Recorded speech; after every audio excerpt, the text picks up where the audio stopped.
La tarde-noche está en plenitud. Hagamos una pausa y abramos una puerta a la imaginación. Generación Abierta en Radio. Letras, arte, educación. Tu programa de cultura. Idea, producción general y conducción, Luis Raúl Calvo y Nora Patricia Nardo, con la participación especial de Adriana Gaspar. Porque compartir los sueños es algo digno para celebrar. Súmate a nosotros en la AM 1010 Onda Latina.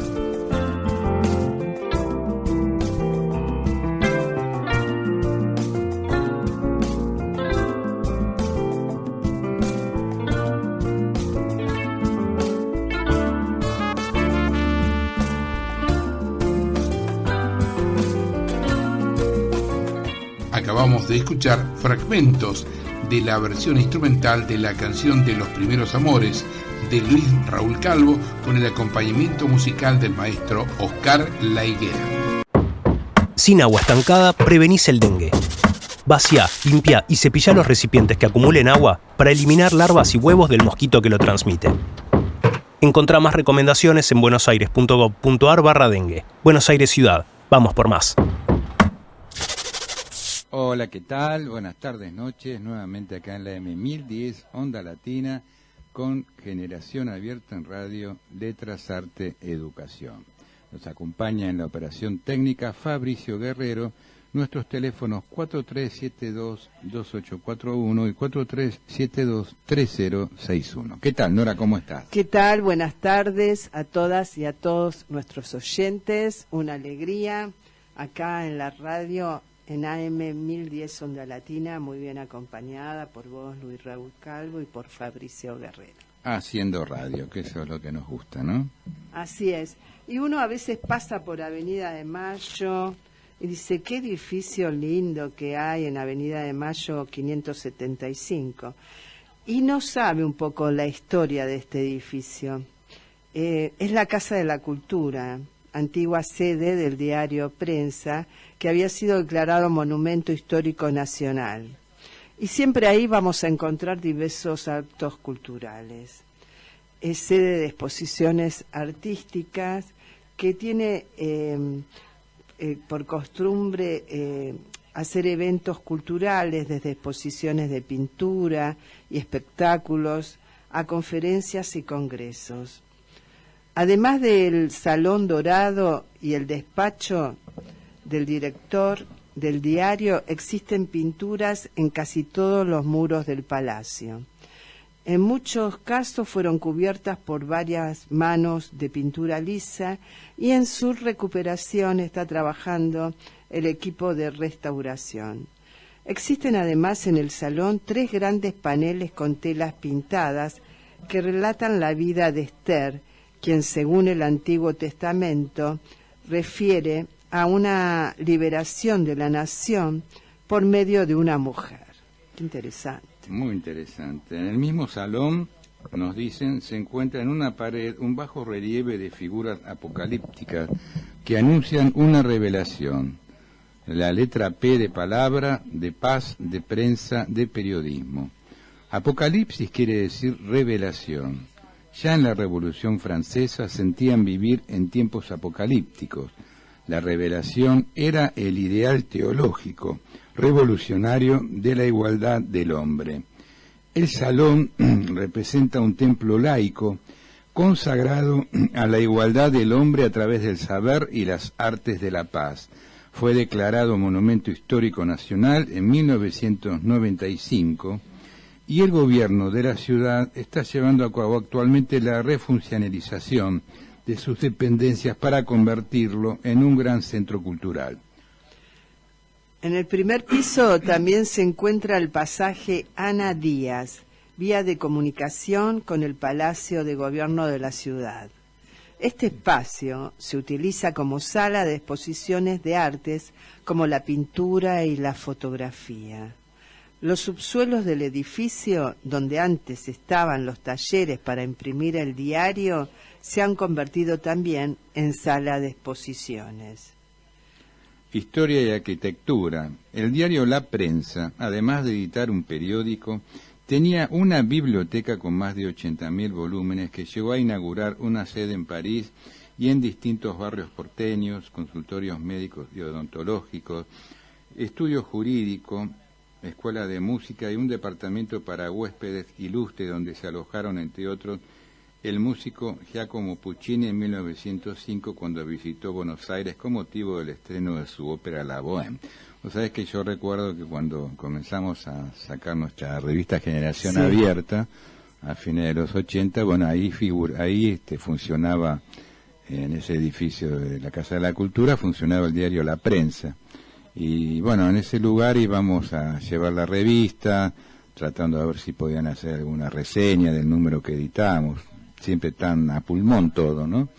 Y con muy buena acogida de la gente que estaba en aquel momento. Me acuerdo de Diegues Videla, que estaba a cargo del suplemento cultural en aquellos años. Qué hermoso edificio. Un edificio maravilloso. Y aparte, lo bueno era que uno podía retirar los diarios anteriores de La Prensa. Claro, me acuerdo que mi abuelo era asiduo lector de La Prensa y había que tener una manera muy estratégica para leerla, ¿no es cierto? Por la extensión del diario, sí, tipo sábana. Claro, él no sé cómo la iba dividiendo, que quedaba como un librito y iba moviendo las hojas. Era todo un arte, ¿no? Era un arte, la verdad que sí.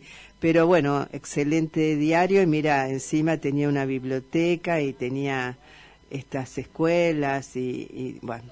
Entre los elementos que componen el frente del edificio se destacan el balcón unificado sobre el que apoyan faroles eléctricos, el reloj y especialmente la monumental farola con su figura femenina, que se constituye durante los primeros años del siglo en símbolo de identidad tanto en la avenida como en la ciudad. Dicha estatua que corona el edificio, obra del escultor Mauricio Bouval, 1863-1916, tiene 5 metros de altura y pesa 4,5 toneladas. Debe estar bien el edificio conservado, ¿no? Así es. La escultura es una representación de Minerva en Roma o Palas Atenea en Grecia, diosa de la sabiduría y símbolo de la victoria, la misma que aparece coronando en otra versión la pirámide de Mayo. En 1952 los avatares políticos llevaron a la intervención del diario y con el pretexto de que estaba a punto de desmoronarse fue confinada a un depósito. Fue rescatada y restituida a su emplazamiento cuando el diario fue recuperado por sus dueños en 1956. Un párrafo aparte merece la vereda de La Prensa, donde las pizarras convocaban al transeúnte con las últimas noticias, y muchas veces, como en los partidos de fútbol internacionales, se colocaban altavoces en la calle. Es por todo ello que se lo puede calificar como un edificio plurifuncional, verdadero antecesor de los actuales centros culturales. La luz de la farola y el sonido de la sirena del diario durante muchos años anunciaron las buenas y malas noticias.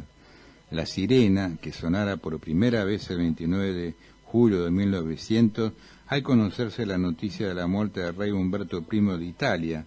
Desde entonces sonaría cada vez que algún acontecimiento conmovía al país o también saludando el paso por la Avenida de Mayo de algún personaje célebre.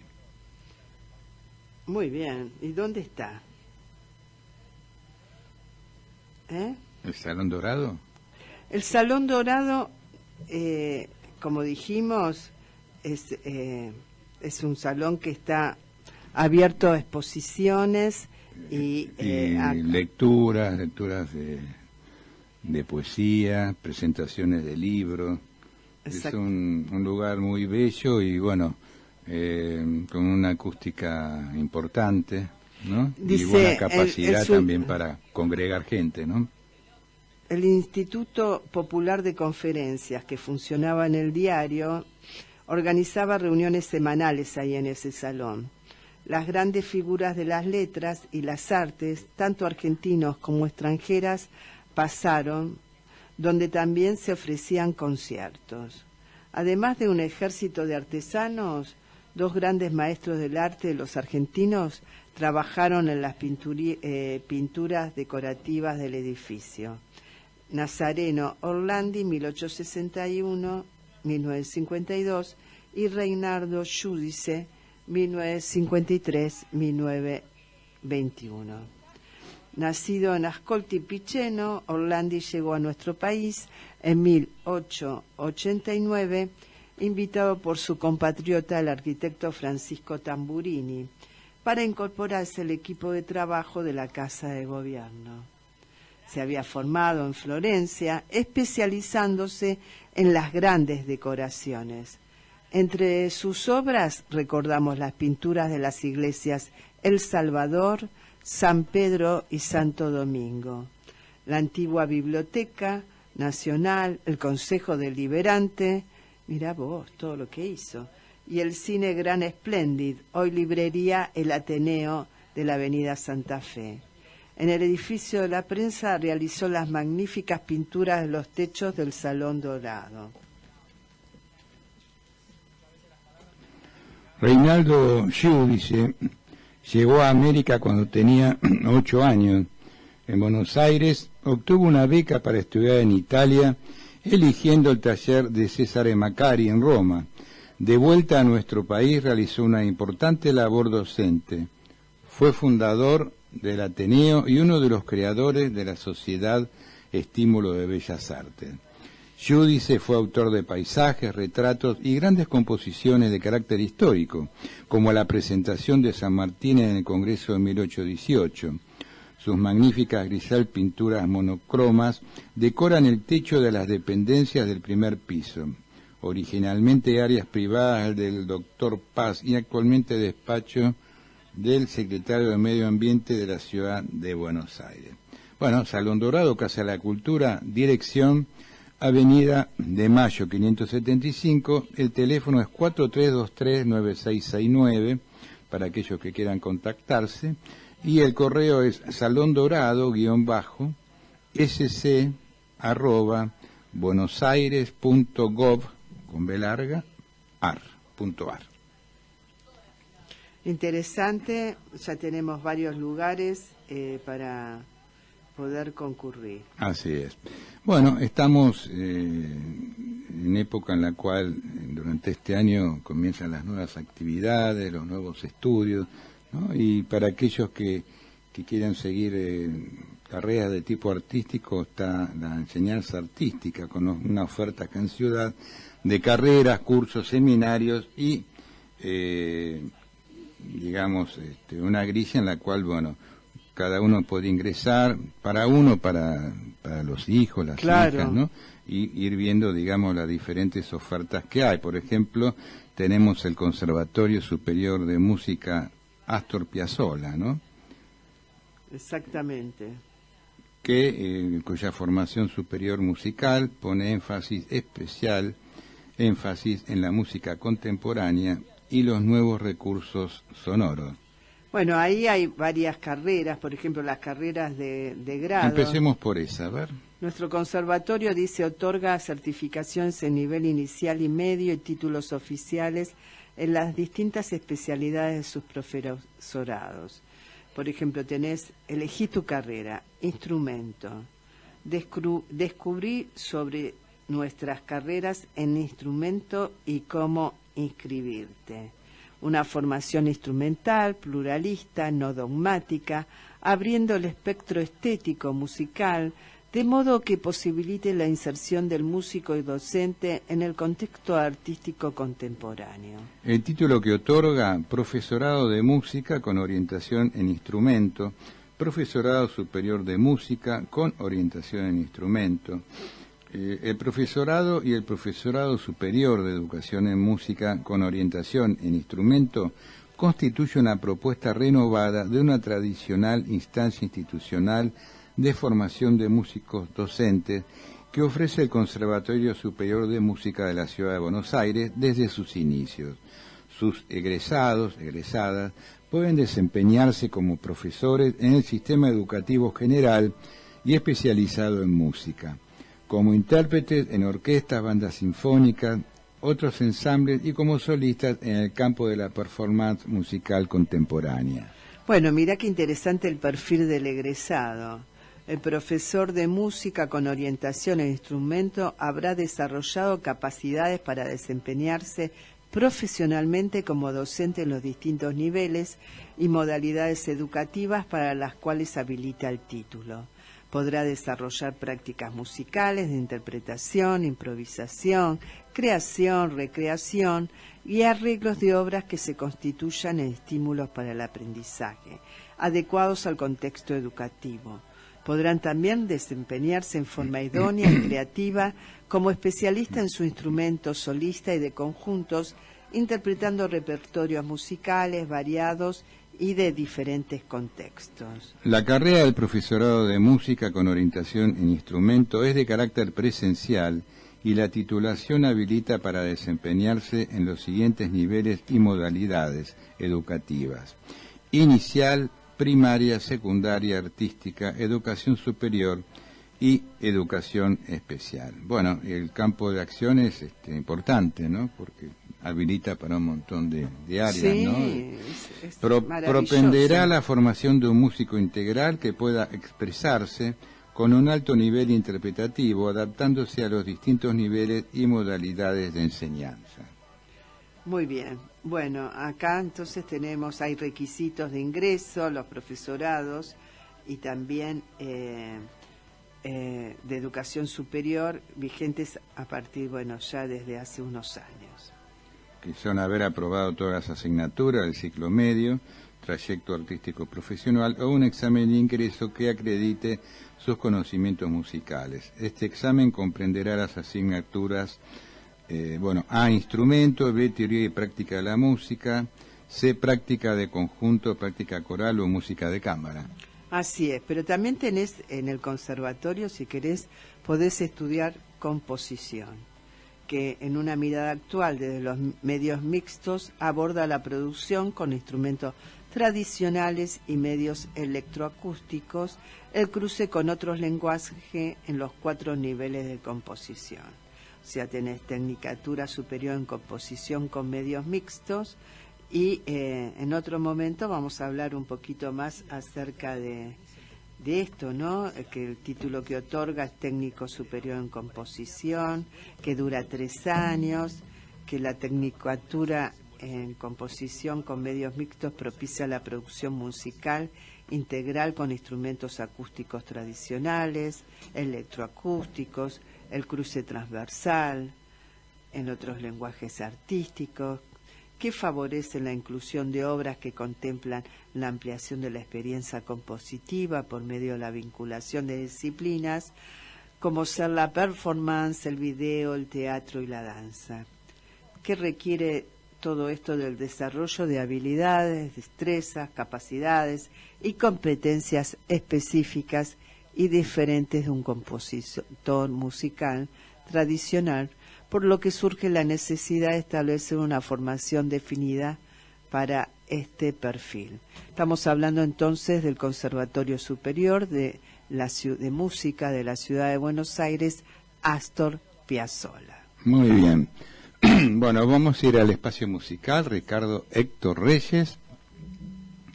Estamos con grandes cantautores y en este caso Carlos Barosella.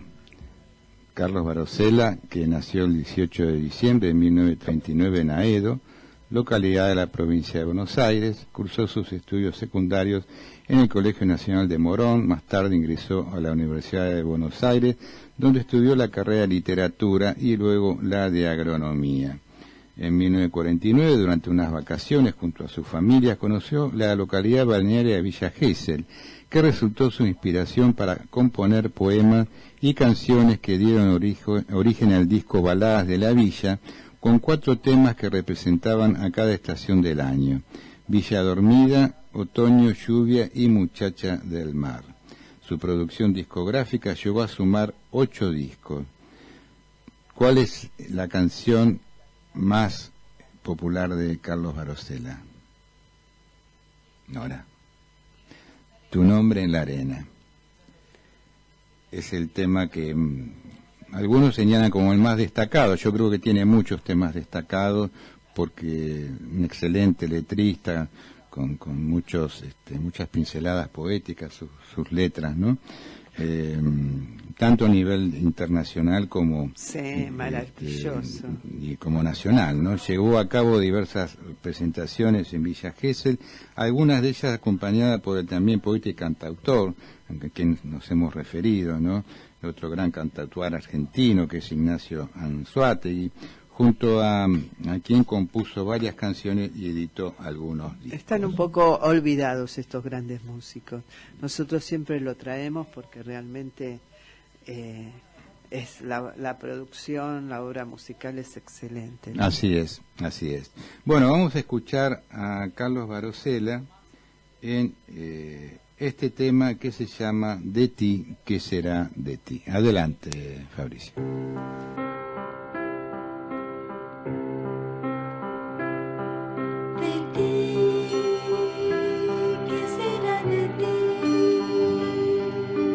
Cuando te quedes sin mí, de ti, ¿qué será de ti? cuando te quedes sin mí, se iluminan mis ojos con tu paso y en mi mano florece una canción. Es el día, una vieja melodía, una guitarra, una calle y un balcón. Mañana me iré sin decir adiós, tanto nos separa y es tanto el amor. De ti, ¿qué será de ti? Cuando te quedes sin mí, De ti, ¿qué será de ti? cuando te quedes sin mí, queda en tu almohada bordada una palabra, queda en tu boca mi aliento y es tu voz, como un lejano buscar de madrugadas, como el jazmín que a tu cuerpo perfumó.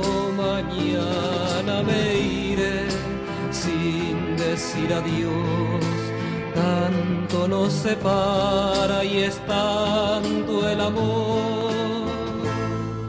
De ti, ¿qué será de ti? Cuando te quedes sin mí, De ti, ¿qué será de ti? cuando te quedes sin mí, De ti, ¿qué será de ti? cuando te quedes sin mí.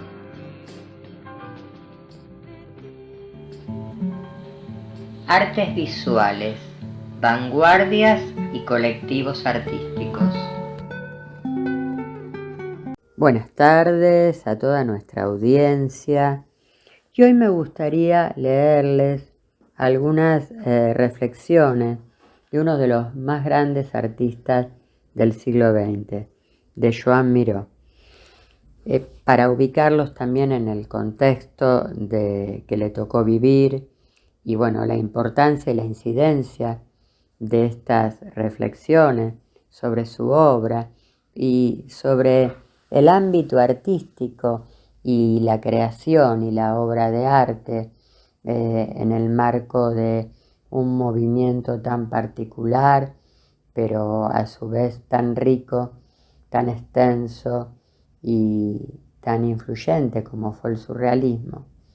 Quiero ubicarlo al artista en tiempo y contexto, dado que fue alguien que atravesó todo el siglo XX, casi todo el siglo XX. Miró nace en 1893 y muere en 1983. Fue uno de los artistas más reconocidos del arte del siglo XX. A mi criterio, fue uno de los más importantes del arte del siglo XX. Nació en Barcelona, fue pintor, escultor, ceramista. En realidad fue un artista que experimentó en varias técnicas, hasta en el tapiz, en la gráfica y sobre todo el mural, en el mural a partir de baldosas cerámicas. Esto es muy importante, ¿no? Porque él se sale un poco del contexto tradicional. Fue en París donde él desarrolló su propio estilo artístico. Su obra se caracterizó por formas abstractas, figurativas, y la inclusión de símbolos y figuras imaginarias, fantásticas, en los que refleja gran parte de esa esencia que él transmite en sus obras, los sueños, el subconsciente. No nos olvidemos que fue considerado uno de los exponentes más importantes del surrealismo.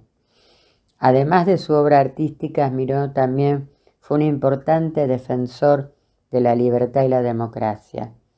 Durante la Segunda Guerra Mundial se exilió en Mallorca para escapar de la ocupación nazi y más tarde se involucró activamente en el movimiento antifranquista en España.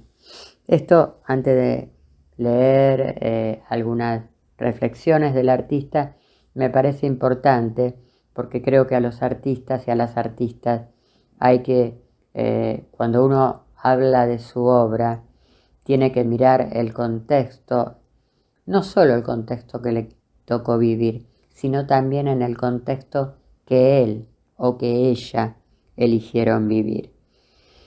Bueno, y acá algunas de las reflexiones, ¿no? Yo busco siempre la simplicidad extrema. La pintura para mí es una forma de expresión y la pintura abstracta el medio para llegar a una expresión aún más intensa. Esta última me parece muy bella, muy fuerte y muy intensa desde ya, ¿no? Porque justamente buscar lo abstracto para llegar a fondo me parece de una búsqueda muy profunda del artista. La belleza que busco es una pintura, no es una simple belleza visual, sino una belleza que transmite emociones, que hable al alma. El arte debe ser libre, sin restricciones ni convencionalismo. El arte es un medio para comunicar ideas y sentimientos que van más allá de las palabras. Mi objetivo es crear pinturas que evocan un mundo de ensueño, de magia y de libertad. El color es un elemento clave en mi trabajo. Es una herramienta para transmitir emociones y sensaciones. La pintura debe ser provocativa. Debe hacer al espectador cuestionarse y reflexionar.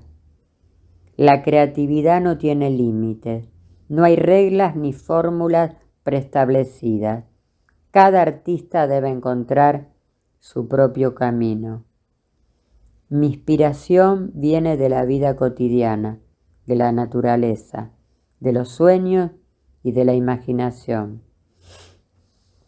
La pintura abstracta me permite explorar nuevas fórmulas y nuevas formas, y nuevos conceptos, romper con lo establecido y crear mi propio lenguaje visual. Quiero quedarme con estas para analizar algunas cuestiones que me parecen muy interesantes, ¿no?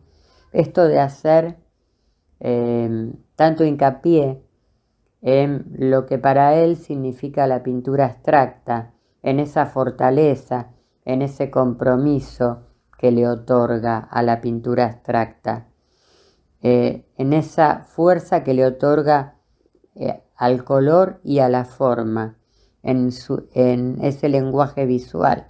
¿Qué es el lenguaje visual que crea el artista? Son los códigos que el artista tiene de manera visual para contactarse con su público. Por otro lado, también hace mucho hincapié en la libertad, ¿no? Y acá, bueno, debemos retomar un poco algo de lo que leía al principio sobre su vida, ¿no?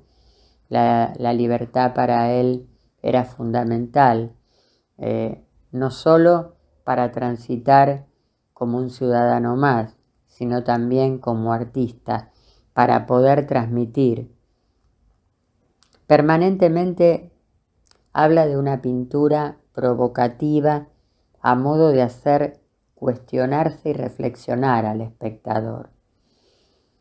Me interesó destacar esto porque muchas veces cuando nos paramos frente a una pintura abstracta, el espectador piensa qué quiso decir o qué oculta detrás de esa pintura abstracta, qué mensaje oculta. Y justamente la obra de Joan Miró es una obra que intenta provocar al espectador. Y es una obra abstracta, es una mistura entre lo orgánico y lo geométrico, entre figuras imaginarias, en la apariencia lúdicas, pero sin embargo son pinturas muy comprometidas con el tiempo que le ha tocado vivir. Creo que estas reflexiones nos muestran el compromiso del hombre y del artista. Y bueno, podemos en algún momento seguir leyendo a otras reflexiones, como por ejemplo, el arte es una forma de trascender la realidad, de crear un mundo propio y único. La pintura es un diálogo entre el artista y el lienzo, una conversación sin palabras. Bueno, creo que esta última frase, esta última reflexión que él nos hace, porque él tiene muchísimos escritos sobre su obra, nos conecta con la belleza de su obra. Y es lo que, yo quería comunicarles a ustedes, a nuestra audiencia, para compenetrarnos más con la obra del artista y contactarnos más con esa belleza interna que transmite su obra. Con esto me despido, hasta la próxima semana. Sin agua estancada, prevenís el dengue. Vacía, limpia y cepilla los recipientes que acumulen agua para eliminar larvas y huevos del mosquito que lo transmite. Encontrá más recomendaciones en buenosaires.gov.ar/dengue. Buenos Aires Ciudad. Vamos por más. La otra.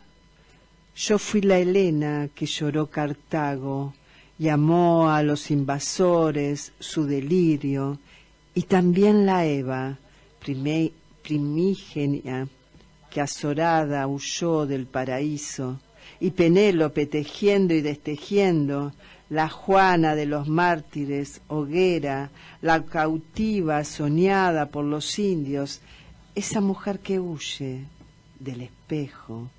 Y fui todas las mujeres, María, la Francesca y Magdalena, y arderé como ellas en el tiempo, mientras otra mujer, apenas hembra, nace en el reducto del instante, del vientre eterno y de la vida. Bueno, el poema que acabas de leer pertenece a Susana Boechat, fue incluido en el tomo 1, parte 18ª de la Poesía Argentina Contemporánea, que edita la Fundación Argentina para la Poesía. Muy amiga de Nina Tuller. Muy amiga. Recuerdo cuando ustedes ambos presentaron un libro en el Museo Roca de Nina, que estuvo... Sí, una hermosa presentación. Sí. Sí, que estaban las hijas de Nina, me acuerdo. Sí, la presentamos con Susana. El llamado. Tiene un epígrafe de Alfredo de Sico. una vez estuvieron allí, se han ido de una realidad aún no perdida. Me llamaba a la casa aquella tarde, era un claro enero de azules y modorras. La abuela descansaba, entreveía su sillón acurrucado, la cancel de humedades y de sombras, el largo laberinto de los patios. Enfilé los pasos transitados, el corazón me hablaba del encuentro, los paraísos de la calle entretejían techumbre de verano. Fue un golpe fugaz, visión acaso, la puerta abierta y el eco de mi madre, el rostro de la abuela dibujado. Hermoso poema de Susana, que integra esta antología. La característica de estos tomos son que el propio autor elige los textos que van incorporados después al libro, ¿no? Entre otras cosas también hay juicios críticos. Por ejemplo, el juicio crítico de la licenciada Berta Bilbao Richter. Dice, si ser poeta es definirse... Estamos hablando de otro integrante poeta del libro. Acá está. Presencia indudable de poeta que sabe captar hasta el mínimo detalle con imágenes afortunadas el temario propuesto. Palabras de Carlos Alberto Débole. Solo una clarividente como Susana Boechat pudo describir y embellecer los misterios de nuestra ciudad. Quien la lea aprenderá muchas cosas, ante todo y sobre todo que es una poeta, es decir, un corazón que corre hacia los demás como corre la tierra hacia el agua.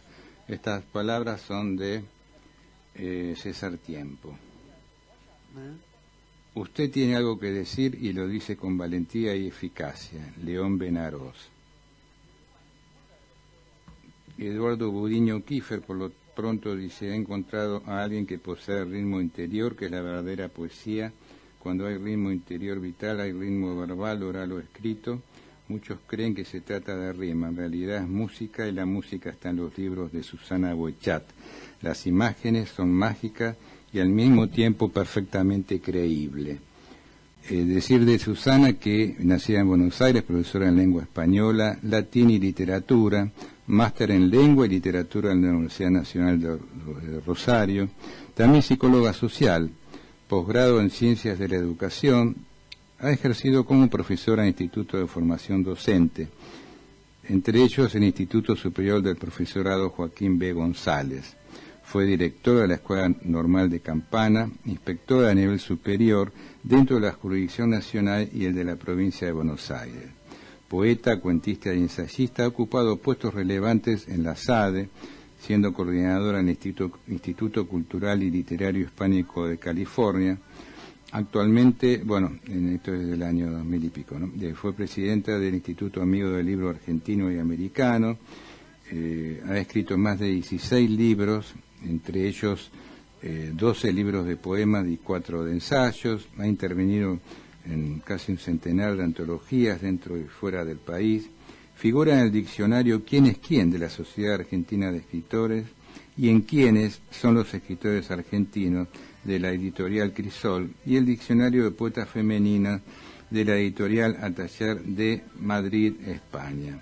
Ha recibido importantes premios, faja de honor de la Sociedad Argentina de Escritores, 1989, por su libro Poemas de la Sin Razón, faja de honor de la misma institución en el rubro literatura infantil por su libro La Niña y el Milagro, en 1999, faja de honor en ensayos, 2007, por su libro Marta Lynch, Pasión y Política.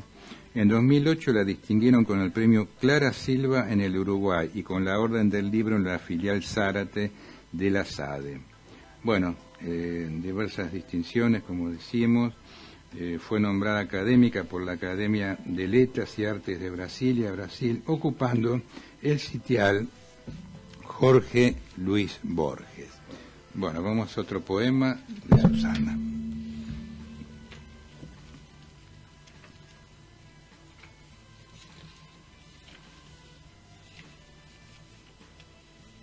Orillando Buenos Aires, allí donde Buenos Aires duerme, su sueño de alquitrán y de ajetreo, cuando se acallan todos los murmullos y el aire sabe a paz con 1000 luceros. Allí donde los almacenes abren su asombro de quimeras y se encuentra uno mismo por las calles, contando las baldosas de la pena, cuando la sangre corre más aprisa y al llegar al corazón se frena. Es allí donde te encuentro siempre, vieja soledad de las veredas, soledad con sabor a tango, con sabor a milongas orilleras, con sabor a riachuelo y a compadres, con sabor al sur de las reyertas. Y Buenos Aires estira su cuerpo como una amante cálida que entrega todo el caudal de sus anchas calles, todo el verdor de sus plazas quietas, y se desplaza y se agita, ya despierta, abre sus ojos de coches presurosos, dilata sus pupilas de luciérnagas, se propaga en ruidos, en bocinas, en voces de escolares, en abuelas. Ay, Buenos Aires de las noches quietas, de esas noches que recorro sola, carcomiendo tu cintura abierta. Qué buena Hermoso. descripción poética, ¿no?, de nuestra querida ciudad autónoma de Buenos Aires. Bueno, vamos al tema musical con Carlos Barosela, Mujer y Amiga.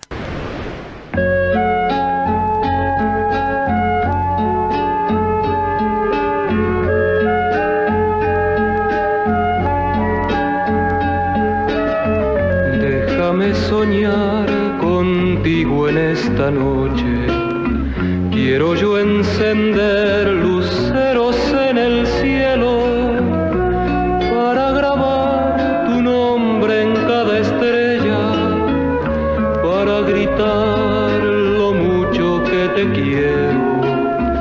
Cuando llegue el día hallarte aquí a mi lado, déjame soñarlo, sé que eso no es cierto, porque lo cierto apenas son instantes, vivir de sueños es lo verdadero.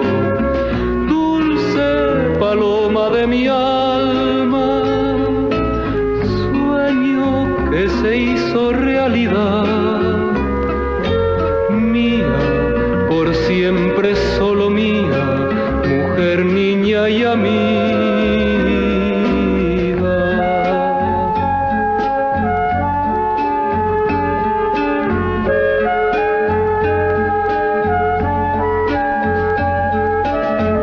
Son tantos recuerdos que llevo conmigo, esas quietas tardes que íbamos al río para mirarnos sin decirnos nada, para querernos con nuestras miradas. No hay amor más grande que el que yo te he dado, ni hay hombre que te ame como yo te he amado, pues yo soy tuyo como tú eres mía, y ni la muerte habrá de separarnos. Dulce paloma de mi alma, sueño que se hizo realidad, mía, por siempre solo mía, mujer, niña y amiga.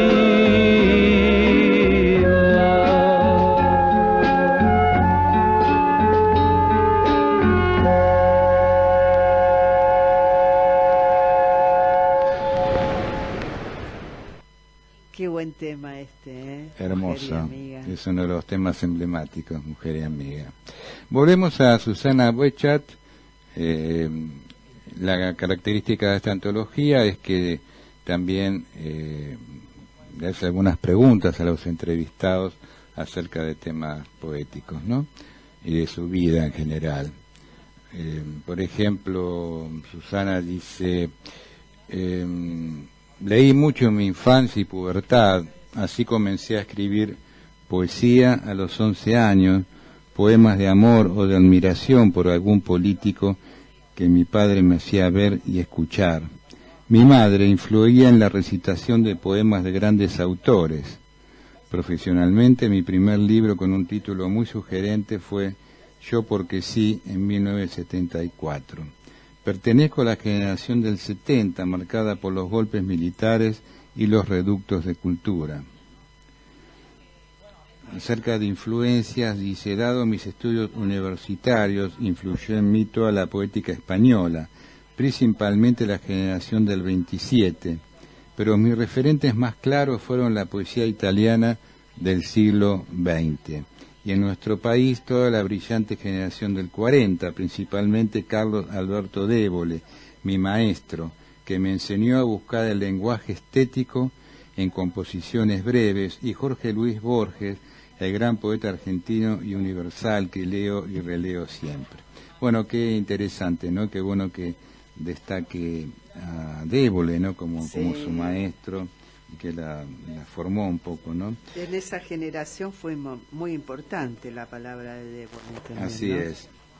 En referencia a su poética, dice, ninguna en particular, creo que mi poesía es sincrética. He leído, he investigado mucho y elaboré luego un estilo propio, donde me interesa el cuidado de lo formal y lingüístico, el metalenguaje.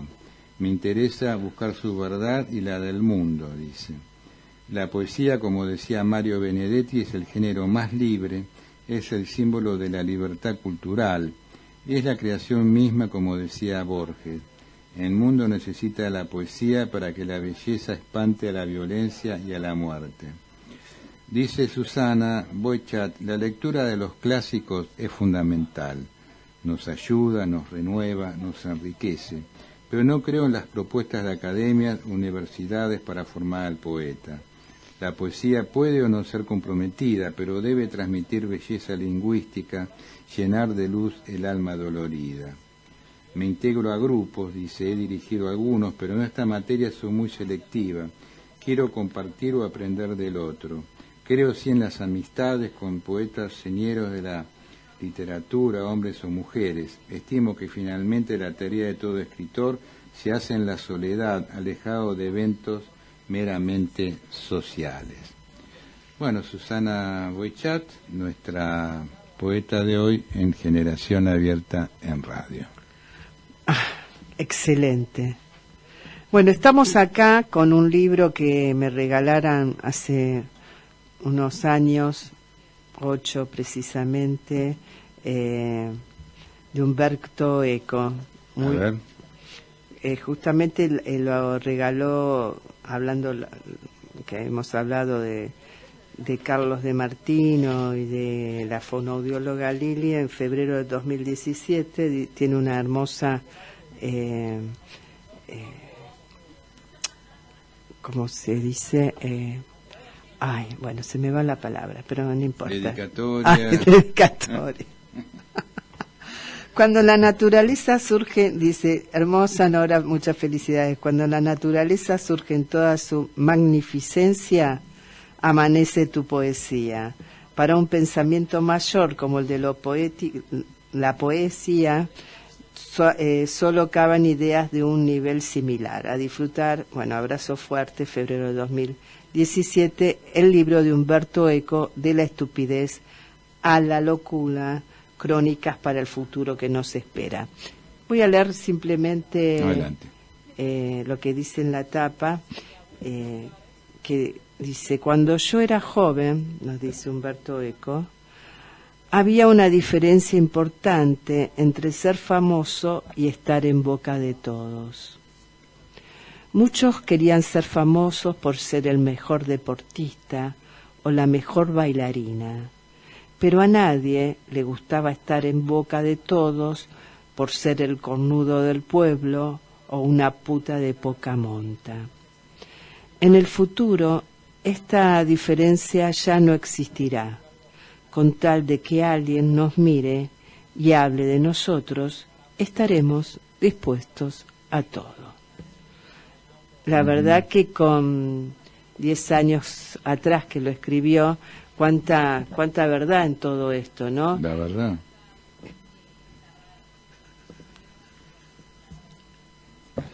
Muy interesante, sí, porque bueno, son estas cosas que tienen que ver con personalidades que de pronto, bueno, pueden adelantarse un poco, ¿no?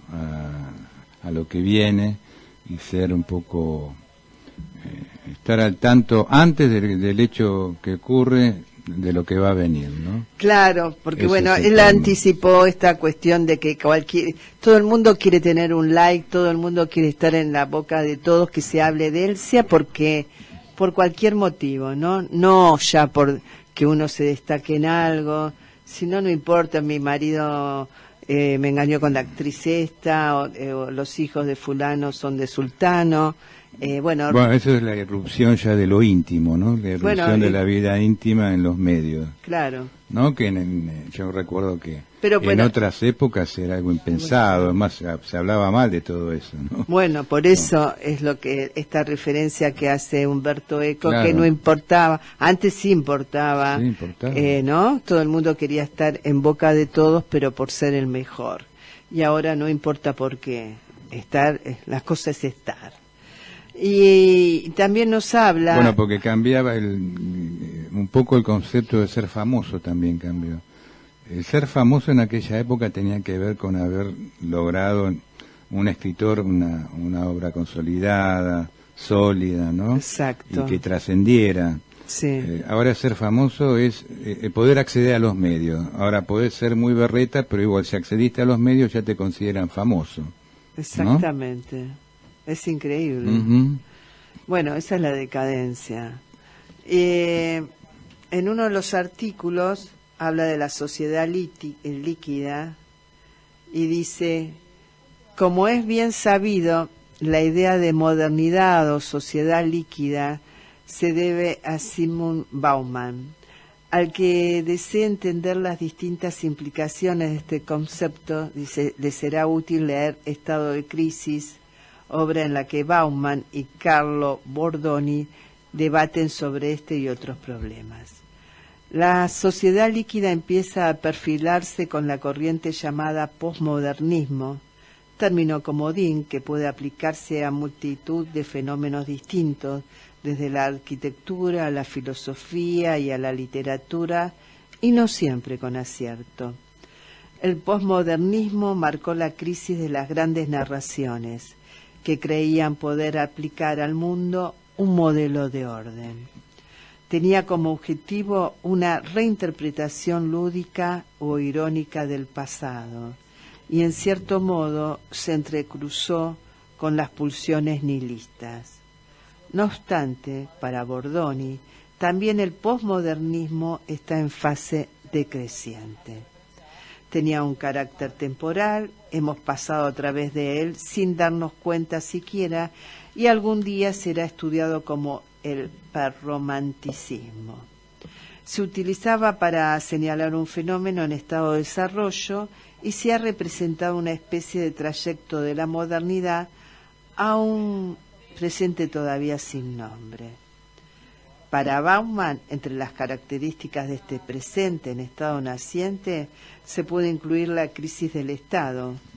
¿Qué libertad de decisión conservan los Estados nacionales frente al poder de las entidades supranacionales? Bueno, acá está marcando muy bien el pasaje de la modernidad a la posmodernidad, ¿no? Cómo funcionaban las instituciones en aquella época en la cual era la verdad absoluta, ¿no? De ahí que, bueno, todo lo que bajaba del Estado bajaban las instituciones y también llegaba a bajar a las familias, ¿no? Exactamente. Porque eran cosas dadas ya como absolutas, ¿no?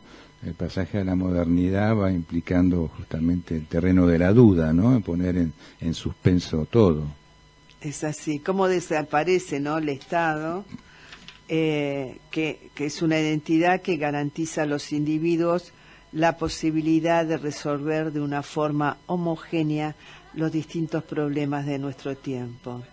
Y con su crisis se ha perfilado la crisis de las ideologías y por lo tanto de los partidos y en general de toda apelación a una comunidad de valores que permitía al individuo sentirse parte de algo que interpretaba sus necesidades. Muy interesante. Bueno, volveremos a este libro de Eco, ¿eh? Bueno, nos vamos yendo. Le agradecemos a Fabricio Guerrero por todo su apoyo y colaboración en la parte técnica y nos vamos hasta el próximo lunes. Recordando que compartir los sueños Es algo digno para celebrar. Muchas gracias.